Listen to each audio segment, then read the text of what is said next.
আরজিকর কাণ্ডের বিচার চেয়ে পথে নামল ইন্ডিয়ান মেডিকেল অ্যাসোসিয়েশন।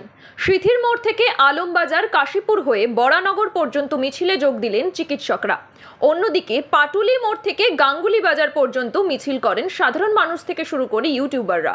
উপস্থিত ছিল বহু পড়ুয়ারাও। পশ্চিম মেদিনীপুরের ডিআই এর বিজ্ঞপ্তি ঘিরে জোর বিতর্ক।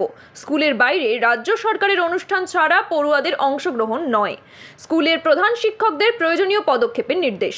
নির্যাতিতার বিচার চেয়ে পথে নামছে স্কুল পড়ুয়ারাও। পড়ুয়াদের প্রতিবাদ আটকাতে নির্দেশ।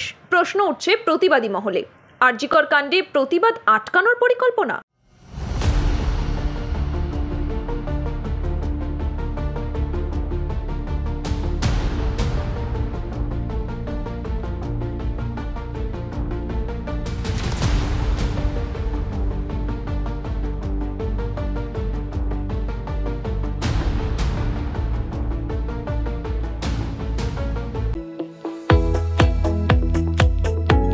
আপনারা দেখছেন ইউএন লাইভ, বাংলা খবরের শেষ কথা।